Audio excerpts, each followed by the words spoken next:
Sumainyo nawa ang pag-ibig at ang kapayapaan na siyang aking muling ibinababa at ibinabahagi sa lahat at bawat isa.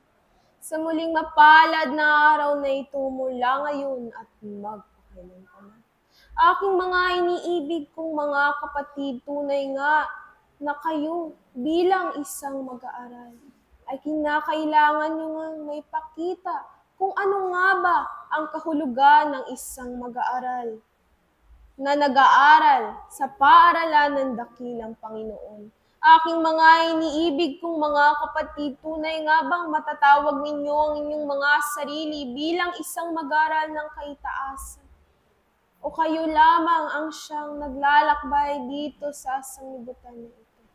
Aking mga iniibig kong mga kapatid, kung tunay nyo ngang sinasabi na kayo ay isang mag-aaral ng dakilang Panginoon, ay kinakailangan nyo ngang ipakita ito sa inyong mga kilos. Na tunay ngang mananatili kayo sa katotohanan, mananatili kayo kung saan naroroon ang tama at karapat-dapat at nang naaayon nga sa inyong pananampalataya sa dakilang Panginoon. Tunay nga na kayo ay siyang binigyan ng pagkakataon na tunay ngang ginagamit ng lahat at bawat isa. Kaya't naway aking mga iniibig kong mga kapatid, ang mga panahon na ito na siyang patuloy na ibinibigay sa atin ay bigyan na nga natin ng kabuluhan.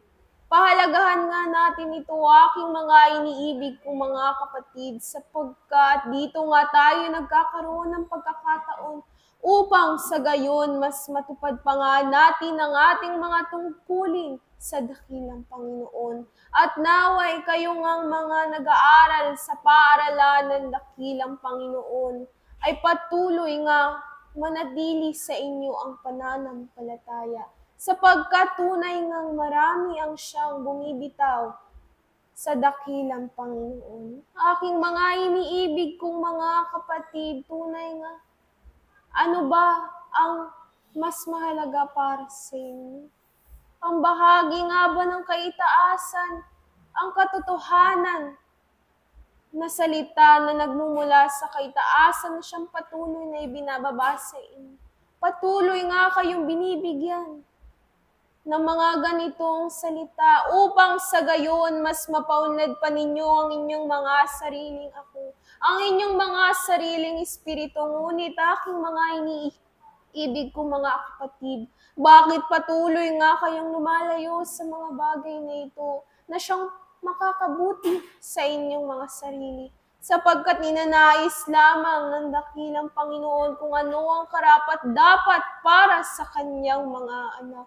Sapagkat tunay nga hindi nga tayo pinabayaan ng dakilang Panginoon, hindi niya nga tayo hinayaan na siyang maglakbay ng mag-isa dito sa kadiliman ng sanglibutan na ito, kung hindi patuloy siyang nagbibigay ng liwanag sa ating mga landas, upang sa gayon magkaroon nga tayo ng liwanag at upang sa gayon makita natin ang landas tungo sa katotohanan at tungo sa Kanya. Kaya't aking mga iniibig kong mga kapatid, naway pahalagahan niyo ang bahagi ng patuloy na ibinibigay sa inyo ng dakilang Panginoon, sapagkat dito niya na ipapakita sa lahat at bawat isa ang kanyang tunay na pag-ibig. Dito niya na ipapadama na ang pagpapahalaga niya sa ating lahat, na siyang naway maipakita din natin sa Kanya, sapagkat patuloy niya ngang ibinibigay ang pangangailangan ng ating mga espiritu, ng ating mga sariling ako, habang tayo ay nag-aaral. Kaya't naway maibalik natin ang kanyang patuloy na ibinibigay sa atin at higit pa nga sa karapat-dapat para sa dakilang Panginoon ang ibigay natin sa Kanya. Sapagkat nararapat nga para sa dakilang Panginoon ang buong pag-aaral, na naway tayo bilang isang mag-aaral ay maibahagi natin sa Kanya. Ngunit paano nga ba natin may babahagi ng buong ating mga pag-aaral? Aking mga iniibig kong mga kapatid, Tunay nga na ang paghahanda ang siyang nagbibigay ng tagumpay sa ating mga pag-aaral. Kung ninanais nyo nga na siyang makasagap ng katotohanan mula sa kaitaasan, ay kinakailangan nga aking mga iniibig kong mga kapatid. Sa inyong mga sarili ay mayroon kang kapayapaan. Sa inyong mga sarili ay mayroon kang katahimikan sa inyong kaisipan, damdamin at kalooban, upang sa gayon, mas madali nga para sa inyo ang siyang mag-aaral sa paaralan ng dakilang Panginoon. At upang sa gayon, mas madali nyo ngang masasagap ang siyang tunay na liwanag na nagmumula nga sa kaitaasan. Kaya't naway aking mga iniibig kong mga kapatid, paghandaan ninyo ang bawat pag-aaral na patuloy na ibinibigay sa inyo, sapagkat tunay nga dito, magiging buo ang inyong mga pag-aaral. Tunay nga na sa inyong mga sarili ay mayroon nga kayong mga kadumihan sa inyong mga puso't isipan, damdamin at kalooban na siyang unti-unti nga tinatanggal ng dakilang Panginoon. Unti-unti nga tayong nililinis. Sa bawat pag-aaral ay unti-unting tinatanggal ang bahagi, ang kadumihan sa ating mga sarili na siyang upang sa gayon tayo ay maging sapat na nga muli para sa dakilang Panginoon. Sapagkat tayo na naglalakbay dito sa sanglibutan, hindi pa nga tayo sapat para sa dakilang Panginoon sapagkat marami pa nga mga bagay na siyang nananatili sa atin. Marami pang mga bagay sa sanglibutan na siyang patuloy na hindi nga natin kayang mabitawan, na tunay nga aking mga iniibig kong mga kapatid, patuloy na nagpapabigat sa inyo upang sa gayon kayo ay unti-unti ngang mahatak ng sanglibutan na ito. Aking mga iniibig kong mga kapatid, na bitawan ninyo ang mga bahagi na ito upang sa gayon malaya nyo ngang maibigay ang inyong sarili, ang inyong kabuuan sa dakilang Panginoon. Nanaway aking mga iniibig kong mga kapatid, na ang inyong mga sarili ay may bahagi ninyo sa dakilang Panginoon. Ngunit kaya nyo na nga ba ito, aking mga iniibig kong mga kapatid? Kaya nyo na nga bang bitawan ang bahagi ng sanglibutan na ito, na siyang tunay nyo ngang pinahahalagahan, aking mga iniibig kong mga kapatid? Ano ba ang karapat-dapat para sa inyo? Ano ang karapat-dapat para sa inyong mga espiritu? Sapagkat hindi lamang inyong mga sariling ako ang pinapaunlad, pati na rin ang inyong mga espiritu na siyang patuloy na nangangailangan ng pag-aaral, aking mga iniibig kong mga kapatid. Ang inyong mga espiritu na siyang nag-aaral sa paaralan ng dakilang Panginoon at unti-unti ngang natututo. Aking mga iniibig kong mga kapatid, kung ninanais nyo nga ng pag-unlad sa inyong mga sariling pag-aaral, ay kinakailangan nyo ngang malaman, ano ba ang mas pinahahalagahan ninyo? Ano ba ang siyang mas mahalaga sa inyo?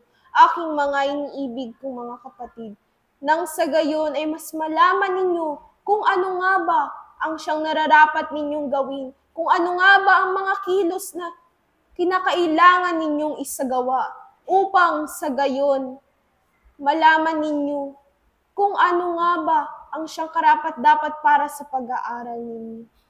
Tunay nga mga iniibig kong mga kapatid, naisin nyo nawa ang nararapat para sa inyong pag-aaral, sapagkat tunay nga ang bahagi nga ng kaitaasan, ang kanyang mga katotohanan ng salita, ang siyang patuloy na nakatatak sa ating mga sarili, sa ating mga espiritu, na siyang hindi nga mawawala at hindi nga mawawalay sa atin, aking mga iniibig kong mga kapatid, sapagkat ito ang bahagi na siyang patuloy na hindi mawawala sa atin, na siyang mananatili sa ating mga puso, isipan, damdamin at kalooban, na naway bigyan natin ng halaga, tulad na lamang ng pagbibigay sa atin ng halaga ng dakilang Panginoon. Nanaway, Hindi lang sa atin manatili ang mga pag-aaral na ito, hindi pati na rin sa inyong mga kapatid, na siyang patuloy at karapat-dapat din sa mga ganitong pag-aaral, na naway maibahagi ninyo sa kanila ang katotohanan salita ng dakilang Panginoon, upang sa gayon magkaroon nga muli sila ng pagkakataon sa dakilang Panginoon, upang sa gayon magkaroon muli sila ng liwanag sa kanilang mga landas. Naway aking mga iniibig kong mga kapatid, huwag nawang ninyong ipagkaitang mga pagkakataon na ito sa inyong mga kapatid at ibahagi ang mga katotohanang salita na nagmumula nga sa kaitaasan. Sapagkat sa simpleng paggawa nito ay naipapakita ninyo ang pagkakawang gawa na siyang bahagi ng pag-aaral ninyo bilang isang mag-aaral ng kaitaasan. Nanaway maipakita ninyo at tunay ngang may pamalas din ng pag-ibig, sapagkat tunay nga ang pag-ibig ang siyang mahalaga. Ang pag-ibig nga, ang tunay na nagbibigay ng liwanag sa lahat at bawat isa.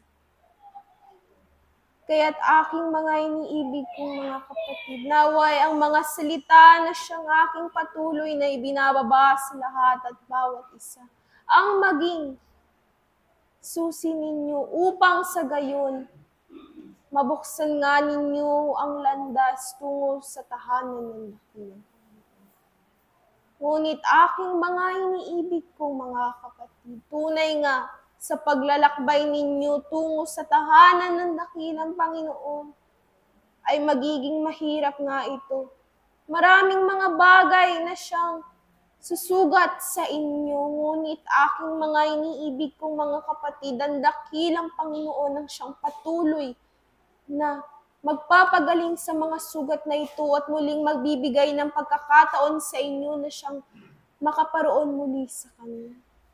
Kaya't aking mga iniibig, wala nga kayong katatakutan kung kayo ay mayroong tiwala sa dakilang Panginoon.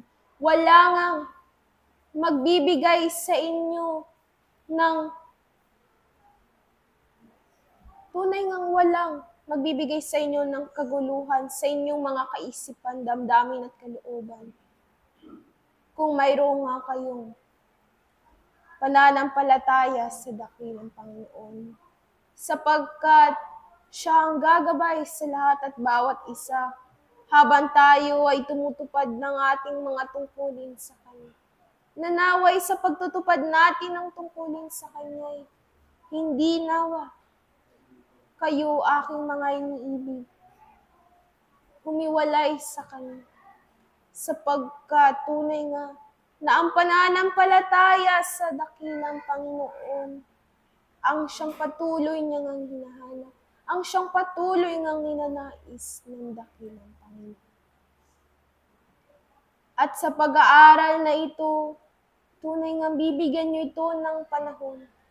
Tunay na bibigyan niyo ito ng kasipagan at pagtsatsaga, sapagkat hindi nga kayo magtatagumpay sa pag-aaral na ito kung kayo, aking mga iniibig kong mga kapatid, ay hindi nagpapatuloy, at kung kayo ay mabilis ngang nawawala ng pananampalataya sa Kanya. Sapagkat tunay ngang napakahalaga ng pananampalataya sa dakilang Panginoon. Sapagkat tunay nga, ito ang magbibigay sa inyo. Ito ang unang daan tungo sa inyong pag-aaral. Nanaway ating ngang panatilihin. At sa oras na ito, naway kayo, aking mga pinakaiibig na kapatid, ay patuloy na manaig sa inyong mga puso't isipan, damdamin at kalooban ng mga katotohanang salitang na aking patuloy na ibinabahagi sa lahat at bawat isa. At dito ko sa inyo iniiwan ang pag-ibig, at ang kapayapaan na siyang maghari nawa sa lahat at bawat isa, mula ngayon at magpakailanpaman. Ako ang inyong kapatid sa isang pag-aaral at sa isang dakilang Panginoon na siyang patuloy na nagbababa at nagbibigay sa lahat at bawat isa ng katotohanang salitang nagmumula sa kaitaasan. Juan Apostol, paalam. Ang bawat isa sa inyo, sa pangalan ng dakilang manunubos na si Jesus, mula ngayon at magpakailanpaman.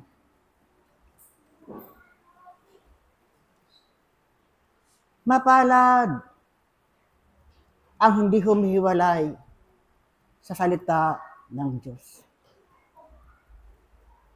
Aking mga iniibig na mga kapatid, ang tao ay patuloy na tumatakbo sa palaruan ng buhay.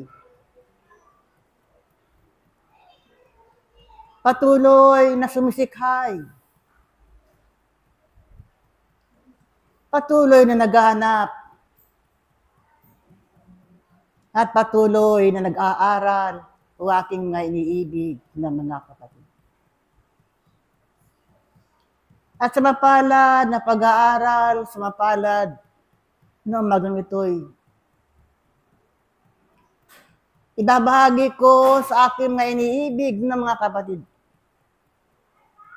ang tinatawag kung sino ang mapalad. Ito'y inyo ng palasak na narinig sa bibig ng tao na anyay. Mapalad ang bulag sapagkat hindi niya nakikita ang kasalanan ng mundo. Mapalad ang pipi o aking mga iniibig ng mga kapatid sapagkat hindi niya natutunan ang humatol sa kanyang kapwa.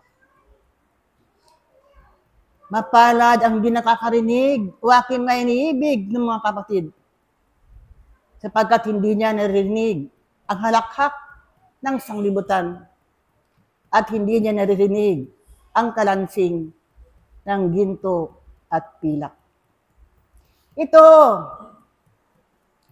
ay aralin ng buhay kung saan ang kahinaan ng tao ay isinasagawa. Kung kaya nga ito aking may iniibig na mga kapatid, sa inyong pag-aaral sa loob ng patro ng diway, itinataas ang antas na tinatawag na moralidad upang tinatawag na disiplina ay huwag mawala sa isang ako. Ito ngayon ang hinahanap ng kaitaasan sa tao. At maging sa inyo mga nag-aaral sa loob ng patro ng diwa, sapagkat ang suliranin ng lipunan ay parang damong tumutubo lagi na. Kung kaya nga tuwakin mga iniibig na mga kapatid, ang tao ay maraming hangarin sa buhay. Ang tao ay maraming pangarap sa buhay. At ang tao ay maraming binibitiwan na mga salitang kailanman taliwas sa utos ng dakilang Panginoon.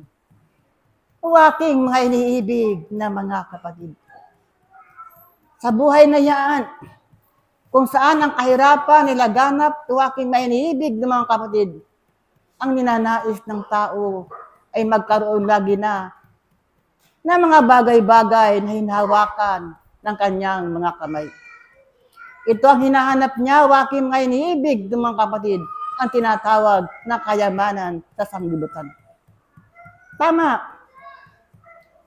Subalit, o aking may iniibig na mga kapatid, kung hindi marunong hawakan ang mga bagay na ito, ang tao ay mapapahamak at mapapahamak ang kanyang kaluluwa o aking may iniibig na mga kapatid.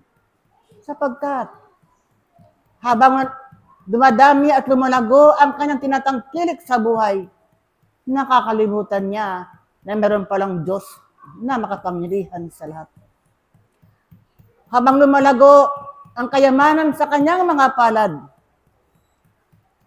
nawawala na ang kababaang loob sa kanya at naroon na ang kataasan sa kanyang sariling kaapuan.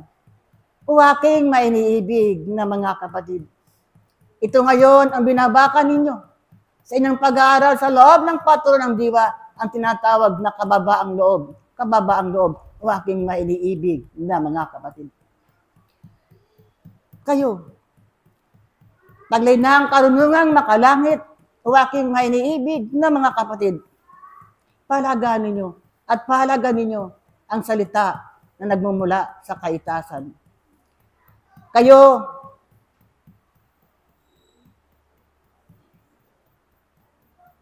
naniriyan na ang pananampalataya sa inyo, o aking mainiibig na mga kapatid. Higit ninyong palakasin, patatagin ninyo ang inyong pananampalataya sa mga dagundong na dumadating sa inyong mga kalagayan. Kung kaya nga, o aking mainiibig na mga kapatid, marami pang tukso ang lagi umaalig-aligid sa bawat isa sa inyo.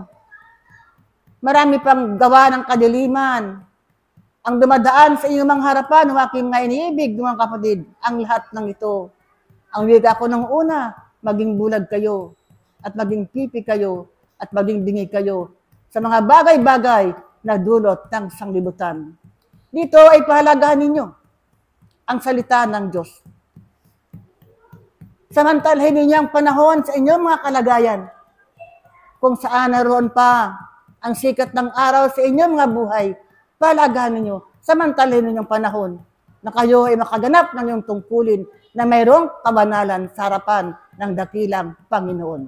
O aking mainiibig na mga kapatid. Marami ang sasabi na iniibig ko ang Panginoon, mahal ko ang Panginoon, subalit napupuot sa kanyang kapwa. Marami ang nagsasabi na ako ay marunong, ako ay matalino, subalit naroon pa rin ang kamangmangan sa kanyang sariling kaapuan. O aking mainiibig na mga kapatid. Ang lipunan ninyo mga espiritista na nag-aaral ng kalima ng buhay, kayo ang higit na magpapahalaga at magpatotoo kung gaano kadakila ang simulain ito, kung gaano kadakila ang salita ng Diyos, kung gaano kadakila ang amang makapangyarihan sa lahat. Sapagkat tinanais ng kaitaasan, huwag na kayong bumalik pa sa inyong pinanggalingan kung saan naroon ang kadiliman, kung saan naroon ang kamangmangan. Ngayon, sa buhay na yan, aking mainiibig na mga kapatid, gising na ang inyong kamalayan. Gising na ang inyong pananampalataya na kailanman hindi na kayo madadaya pa ng mga bulang propeta na laging dumadaan sa inyong mga harapan. Aking mainiibig na mga kapatid, lagi binabanggit ng kabatlayaan ang kaunlaran ng inyong mga espiritu. Tama. Sapagkat ang kahalagahan ng inyong pag-aaral ay paunlarin ang inyong mga espiritu sapagkat kung paano itong malinis na nanggaling sa kanyang sinapupunan ay ito din ay malinis na babalik pagdating ng takda ng panahon, o aking mainiibig na mga kapatid. At kayo na mga narito, na lagi nakikisa sa dulang ng dakilang Panginoon. At lagi nakikinig ng mga magagandang balita, o aking mainiibig ng mga kapatid na bay. Ang inyong pagparito ay patuloy ninyong lilinisin at huhugasan ang isang sisidlan na marumi upang sa ganon maging karapat-dapat kayo at maging hirang kayong sisidlan ng dakilang Panginoon pagdating ng panahon ng takda sa inyong mga buhay.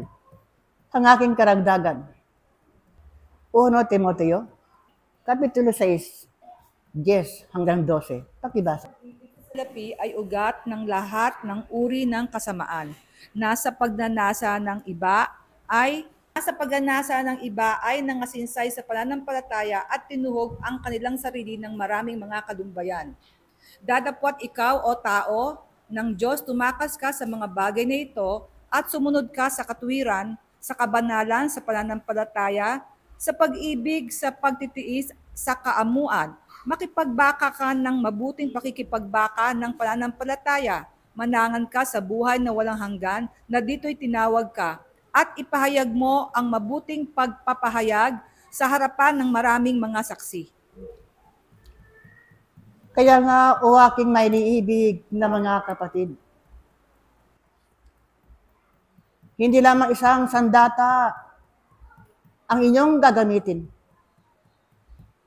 Marami kayong sandatang gagamitin, o aking may iniibig na mga kapatid, sapagkat marami kayong kalaban o kaaway na inyong masasalubong habang kayo'y naglalakbay sa kapatan ng lupa. Makibaka kayo ng mayroong karunungan. Makibaka kayo ng mayroong pag-ibig, o aking may iniibig na mga kapatid. At sa kayamanan, ninananais ng tao. Hindi kadalasan ang kayamanan ay nagbibigay ng kaligayahan, bagkos ang kayamanan ay nagkapagpapalumbay din sa kalagayan ninyo mga tao. Kung kaya nga, ano man ang pinakamabuti ninyo gagawin, o aking may iniibig ng mga kapatid, ay huwag kayong humiwalay sa tunay na puno ng ubas na walang iba kundi ang dakilang Panginoon. Ang aking pamamaalam, ang huling 3 talata, Sitas, Efeso 6, pakibasa. Na siyang aking sinugo sa inyo sa bagay na ito upang makilala ninyo ang aming kalagayan at upang kanyang adiwin ang inyong mga puso. Kapayapaan nawa sa mga kapatid at pag-ibig na may pananampalataya mula sa Diyos Ama at sa Panginoong Hesukristo. Ang biyaya naway sumalahat ng mga nagsisiibig sa ating Panginoong Hesukristo sa walang hanggan. Sa walang pagkasira siya nawa.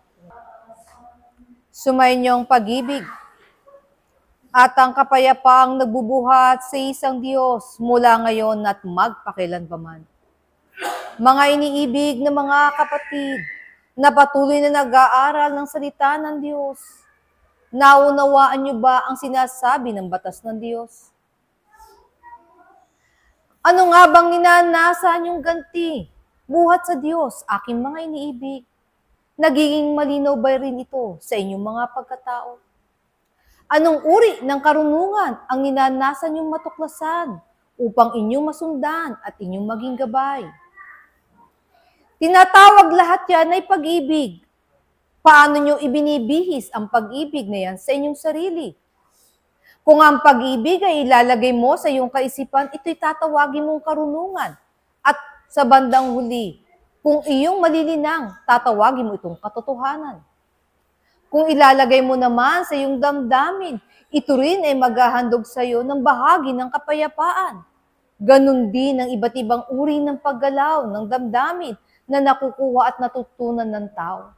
Kung ilalagay mo naman ito sa ilalim ng kayong kalooban, ito ang nagiging layunin ng iyong pagkatao.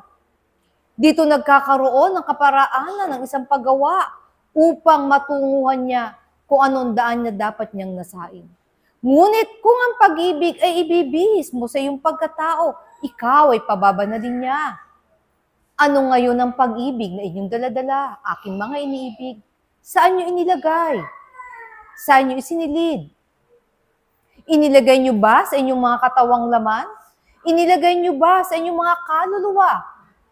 Binuhay niyo ba ang inyong mga espiritu?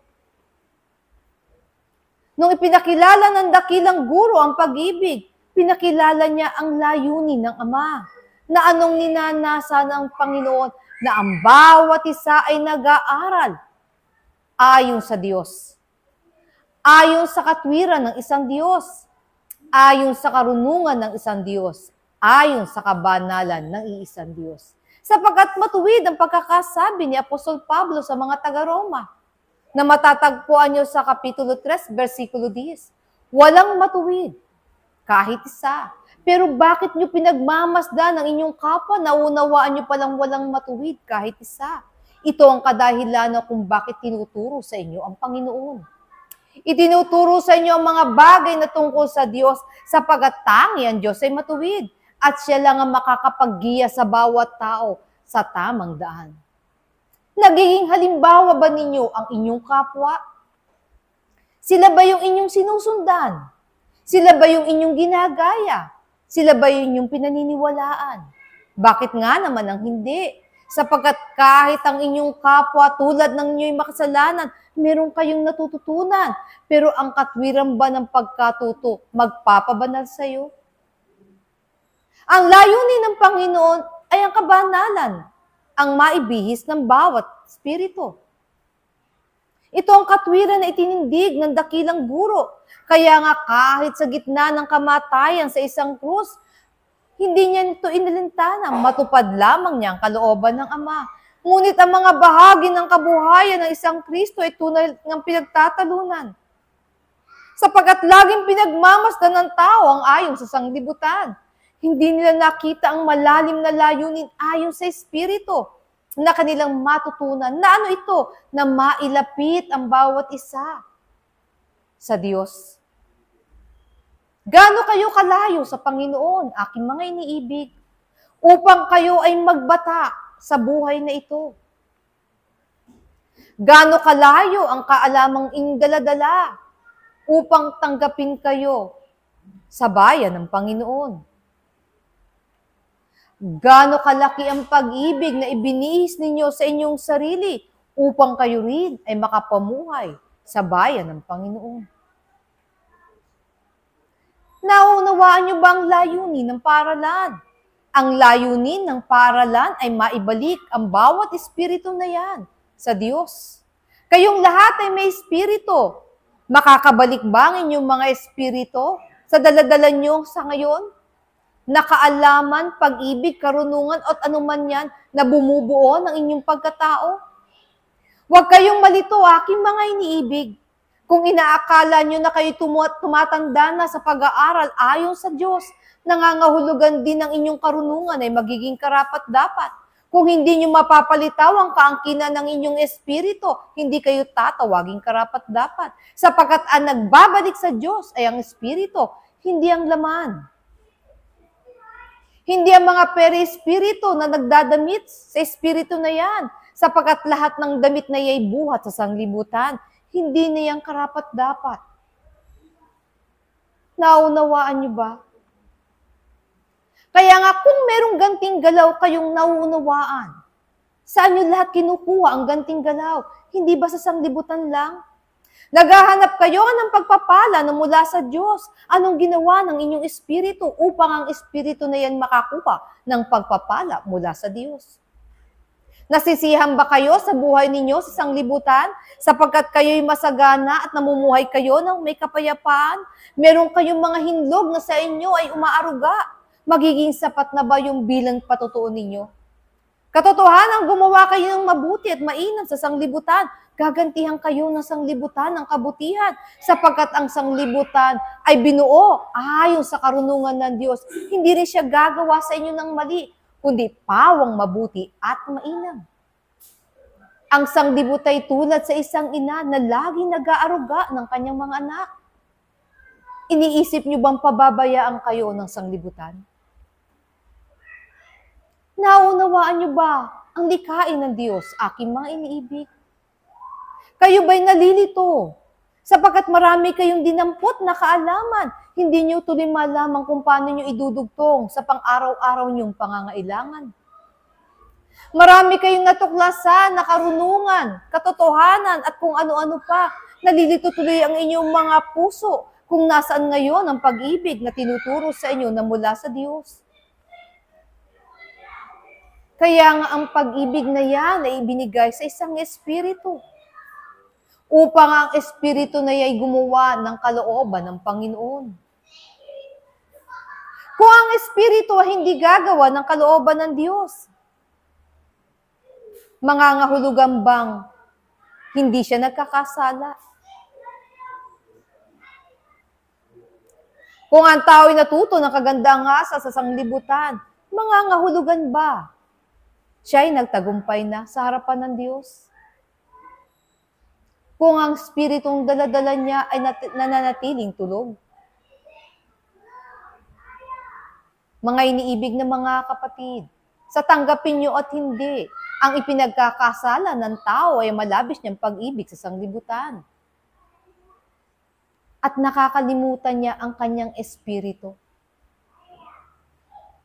Anong sabi ng Panginoon? Ibigin mo ang Diyos ng buong puso mo at buong kaluluwa at buong lakas.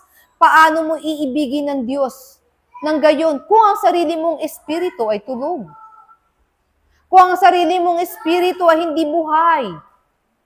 Paano mo papatunayan ang iyong pag-ibig sa Diyos na siyang gumawa ng iyong espiritu at naghihintay ng pagbabalik nito? Iniisip niyo ba kung kayo'y masigla sa sanglibutan, kayo'y nagtatagumpay? Hindi rin ba yung kasalanan? Sapagkat hinggit niyong pinagbigyan ang pagnanasa ng sanglibutan kaysa sa pagnanasa ng sarili niyong espiritu, ito ay kasalanan. Sapagkat lumilis kayo sa katwiran ng tunay na pag-ibig, ang pag-ibig sa Diyos. Kaya nga sinasabi ko sa inyo, huwag kayong malilito. Bagamat tinuruan kayo ng kagandang asa sa sanglibutang ito, hindi mangangahulugan magiging sapat na katwiran yan upang kayo tawaging karapat-dapat sa harapan ng Diyos. Sapagkat kung hindi nyo mabubuhay ang sarili nyong espiritu, aking mga iniibig, at gagawa ng kalooban ng Diyos, hindi kayo magtatagumpay. Ano ang kalooban ng Diyos? Naunawaan nyo ba yan sa simpleng panalangin? Kung paano sa langit ay gayon din sa lupa. Ito'y batas. Ito ay layunin ng kalooban ng Diyos. Nakapaloob sa simpleng panalangin na lagi niyong sinasabi sa inyong mga bibig, pero hindi niyo naunawaan ang kanyang kaliliman. Paano mo ibababa kung anong meron sa kaitaasan kung ang sarili mong espiritu ay hindi nakakakuha nito? Ikaw na may laman. Ito ang kalooban ng Diyos. Pero anong hinahandog nyo sa inyong kapwa kung ano ang meron sa sanglibutan? Nakakita kayo ng pulubi, naghandog kayo ng kawang gawa, kumuha kayo ng malit na bahagi mula sa inyong lukbutan at sinasabi nyong karapat-dapat kayo sa Diyos. Ang inyo bang lukbutan ay buhat sa Diyos? Tama. Pinagpapala kayo ng magandang buhay. Ngunit anumang bagay na meron kayo, ay ano ito, mga kalabisan na daladala ninyo, hindi rin kayo naiiba sa mga taong naglalagay sa kabambayan na pinagiging halimbawa ng Panginoon sa kanyang kapanahunan. Bakit niya tinawag ang isang babae na naghandog ng ilang sentimo?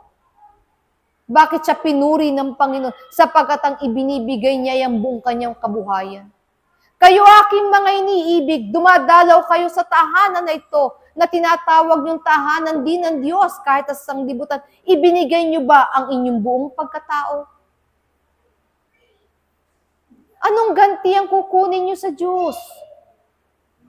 Kung lagi na lang kayong dumadaing dahil lagi kayong nangangailangan. Naunawaan niyo bang pangangailangan ng inyong espiritu na siya'y makagawa ng kanyang tungkulin para sa Panginoon? Tunay, isang kahihiyan, aking mga iniibig, na ariin ng taong na siya'y inaaring ganap, sapagkat wala siyang bukang bibig kundi ang salitang Diyos. Tinuturuan kayo hindi maging marunong lamang sa sanglibutan, kundi maging marunong kayo ayon sa Espiritu. At paano kayo magkakaroon ng karunungan ayon sa Espiritu na mabuksan ang kamalayan ng sarili niyong Espiritu, na siya mismo ay maging saksi sa mga biyayang pang-espiritual. Na makakita siya ng tanda, hindi tanda ayon sa laman, kundi tanda buhat sa langit bilang patotoo. Na sa bahagi ng kanyang palad ng pagbibiyaya na nanggagaling sa kaitaasan ay maibaba niya at maibihandog niya sa kanyang kapwa. Na ang bawat salita mula sa bibig ng Diyos, ito ang salitang lumalabas sa kanyang bibig upang marinig ng bawat tainga. Kaya nga, ang medyuminidad ay binubuhay na mainam. Itinuturo at ituturo sa bawat kaluluwa upang mahubad nila ang kanilang mga alitigtiging nakuha buhat sa sanglibutan. Sapagkat malibang makalag ninyo, aking mga iniibig ang inyong sarili. Sa mga alitigtigin na yan, hindi kayo mahihiwalay sa sanglibutan. Tulad din yan ang sinasabi niyong dami ng peri-espiritu o dami ng pagsasalarawan ng buhay na angkin-angkin ninyo. Gano ito naging bahagi ng iyong sarili at ngayon nagiging pasan mo. At unti-unti mo itong tatanggalin upang ikaw ay magkaroon ng kagaanan. Upang kung ikaw ay magaang na, ang iyong espiritu ay lumaya. At kung siya ay lumaya, makipag-aral siya sa bayan ng Panginoon na dito magkakaroon siya ng panibagong karanasan ayon sa espiritu. Ito ngayon ang magiging bago niyang kasuotan. Hindi niyo ba nauunawa na bawat kabuhayan ay isang kasuotan? Ito ang kadahilan ng kung saan salitang peri-espiritu ay pinigay upang ipaunawa ilang kabuhayan meron kayo. Ito rin ang paglalarawan ng bawat kaangkinan na meron kayong nakuha sa sanglibutan. Ano dyan ang bahagi ng isang espiritu na mula sa Diyos? Kung lahat pala ng larawang nabubuo nyo ay buhat dito. Ano man ang ginawa nyo, aking mga iniibig, kung ito'y taga-sanglibutan, mananatili ito sa sanglibutan. Ngunit ang ginagawa ng tao para sa harapan ng Diyos ay hindi lilipas sapagkat ito'y aariing ganap. Kaya nga, gaano kadami ang kasalanan ng bawat isa? Ang dami ba ng kasalanan ng bawat isa isindami ng peri-espiritu na inyong daladala? Ang dami ba ng pagkakamali ng bawat isa? Ay kasing dami ng kabigatan na meron kayong tinatanggap sa panahon na ito? Hindi yan nasusukat sa ganun, aking mga iniibig. Sapagkat hindi naman binibilang ng Diyos ang kasalanan ng tao. Sapagkat sa harapan ng Diyos, walang karumihan na nakakarating. Sana ito yung maunawaan. Tinitingnan ba kayo ng Diyos kasi lagi kayo nagkakasala? Pinagmamasdan ba kayo sapagkat lagi kayo naglalaro? Anong akala nyo sa Diyos, aking mga iniibig? Natutuwa ba siyang tumingin sa karumihan? Sa kadiliman? Ito ba ang tingin nyo sa Diyos? Lagi kayo napagmamasdan. Hindi nyo ba nauunawaan sa bayan ng Panginoong tangi ang mga banal, ang kanyang kapiling? Sa ano kayo nag-iisip ng mga bagay na ito? Kaya nga, sa kaitasan, maraming mabubuting espiritu na patuloy na naghahanap din ng kanilang maigigi at matuturuan. At ito'y hinahanap nila doon sa bawat tao o sa bawat espiritu na binihisan ng laman. Sapagkat higit silang may kakayanang makaunawa pa at makatanggap pa ng mga pagbabagong magaganap. Sapagkat ang pagsasalarawan ng isang buhay ayon sa laman ay nagbubukas ng maraming kaparaanan at hamon sa isang pagkatao. Hindi yan tulad sa isang kaluluwa na wala ng laman. Hindi na niya mababago pa kung anong huli niyang ala-ala. Malibang bihisa mo siya ng ipanibagong laman. Marahil kinakailangan yung tuklasin ang lihim. Bakit ba nga binibihisan ng tao ng isang laman? At bakit hindi na lang siyang hayaan manatili sa isang kalagayan ayon sa espiritu? Iniisip niyo ba, aking mga iniibig, na ang pagkakaroon nyo ng laman ay pagbubulid sa inyo sa kasalanan? Gumagawa ba ang Diyos ng mga bagay upang kayo ay pahirapan? Upang kayo ay dalhin sa kasiraan? Upang bigyan kayo ng pagsasalarawan na kayo mismo ay mabubulid sa sinungalingan? Hindi ganito ang Diyos, aking mga iniibig. Pero bakit ito ang natatagpuan ng tao? Bakit ito ang inyong natutuklasan? Bakit ito ang higit na mas malapit sa inyong mga paningin at sa inyong mga puso? Hindi nyo ba yan napansin? Mas madaling pumukaw sa inyong mga kaisipan, damdamin at kalooban ang mga paggalaw na may kagaspangan kesa may kapinuhan. Sapagkat ito ang daladala din ng bawat isa. Kaya nga ang batas ng pag-aakitan ay hindi mahihiwalay sa bawat pagkatao. Lagi niyong mapagmamasdan ang kagaspangan ng inyong kapwa. Lagi silang magbibigay sa inyong inspirasyon ayon sa sanglibutan. Sila din ang babasag ng mga inspirasyon na yan upang ikaw ay malungkot. Sapagkat lahat ng yan ay buhat sa sanglibutan. Ano ang larawan ng sanglibutan? Lahat ng bagay ay hindi nakakapanatili. Walang kasayahang panghabang buhay. Masisiyahan ka ngayon, maaari mamaya iiyak ka na. Maaring umiiyak ka ngayon, mamaya din ay hahalaka ka. Ang paggalaw ay masyadong malabis.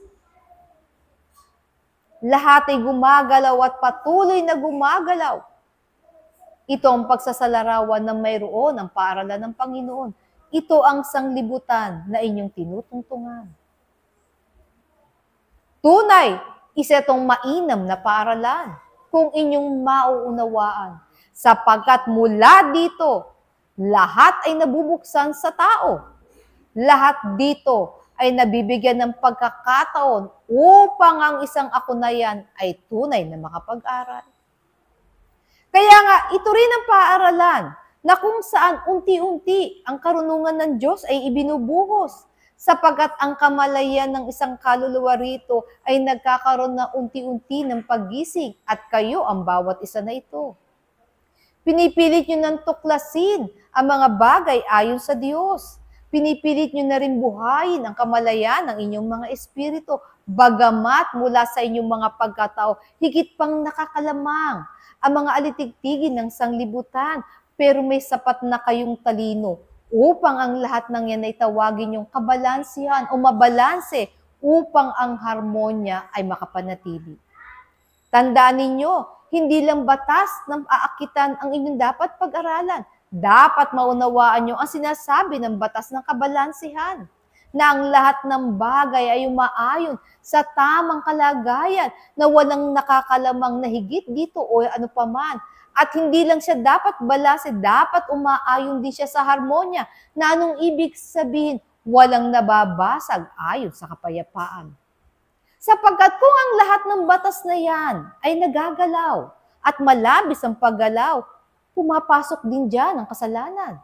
Sapagkat bawat paggalaw ay kumukuha ng ganting galaw. At kung hindi nyo magugustuhan ang ganting galaw na yan, anong sinasabi ninyo? Pinarurusahan kayo ng Diyos. Kaya nga panay ang hingi ng tawad ng tao sa Diyos. Napansin nyo ba aking mga inibig? Bakit naman ang hindi? Tunay na makatwiran, bawat isa'y patuloy na humihingi ng tawad sa harapan ng Diyos, sapagkat patuloy siyang sumusuway sa bawat batas na kanyang itinindig. Hindi nga ba isang malaking kahihiyan na ang tao'y tumatawag sa Diyos, ngunit patuloy siya nagkakamali?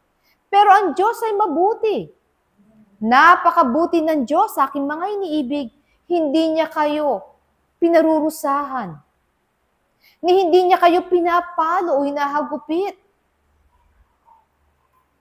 Bagamat ang lumang tipan o sinasabi niyong lumang kasaysayan ay ganon ang mga bahagi na tinuturo sa kanila ng mga nauna sa kanilang mga propeta, sapagkat itong isang kaparaanan din upang ang tao noon ay maturuang mainam. Pero kayo ay hindi na gayon. Higit kayong mas matalino na sa mga tao sa nakaraan. Nauunawaan niyo ng sinasabing disiplina at kamuan. Kinakailangan lamang ninyong maturuan ang inyong sarili, higit pang maging mas mapagpigil sa mga bagay na umaakit sa inyo sa sanglibutan. Mga iniibig na mga kapatid, huwag kayong madaya. Ito lang ang lagi ko sa inyong sasabihin. Huwag din kayong malito. Kung anong karunungan meron kayo, aralin niyo pa. At huwag din kayong magdamot sa inyong sarili, umalampa ng maraming karunungan. Hanggang matagpuan nyo ang pinakamainam. hanggang matutunan nyo ang tinatawag na katotohanan. Hanggang magkaroon kayo sa inyong puso ng tunay na kapayapaan. At ang kapayapaan na yan ay matagpuan nawa ninyo sa bahagi ng inyong espiritu. Sapagkat kung ang katotohanan ay matatagpuan ninyo sa bahagi ng inyong espiritu, hindi kayo mahihirapan ihandog ang tunay na pag-ibig na mula sa Diyos. At kung magagawa nito, lalong magiging kalugod-lugod ang bawat isa sa Panginoon, sapagkat sa bahagi ng pagkuha o pagbuo ng tao ng pag-ibig na yan, ng kanyang espiritu, dito nagagawa ng tao ang tunay na kalooban ng Diyos. Kaya nga, hindi ito simpleng kalooban na tulad sa tao na inaakala ninyo. Ito ang kadahilanan kahit nung panahon ng dakilang guro na itinuturo niya ang karunungan ng Diyos. Marami ang natutuwa habang sa kanya'y nakikinig. Ngunit kung napagtanto na nila ang katotohanan ng kanila palang mga gaway na uwi lamang sa walang kabuluhan, lahat sila'y nagalit.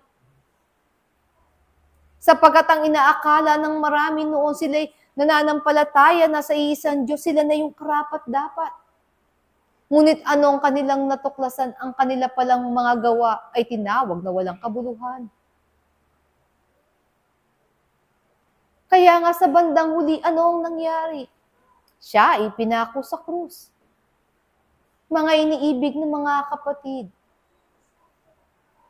Tinawag ko kayong mas matalino sa ngayon. Mas maamo na kayo ngayon kesa noon. Mangangahulugan din ba, hindi nyo muling ipapako ang isang Jesus sa krus na yan? Mangangahulugan din ba ang isang Kristo na yan ay mananaig na?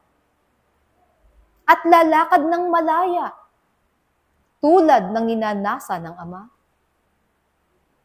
O patuloy siyang ipapako, lumipas man ang maraming henerasyon, sapagkat mula noon hanggang ngayon, ang tao ay nagiging maamo lamang sa sanglibutan, pero hindi sila nagiging maamo sa harapan ng Panginoon. Sapagkat ang tunay na maamo sa harapan ng Panginoon ay nagpapakumbaba sa harapan ng Diyos. At binibigay niya ang kanyang sarili sa Panginoon na ninanasa na gawin ang kalooban ng iisang Ama. Mga iniibig na mga kapatid, meron lang iisang anak.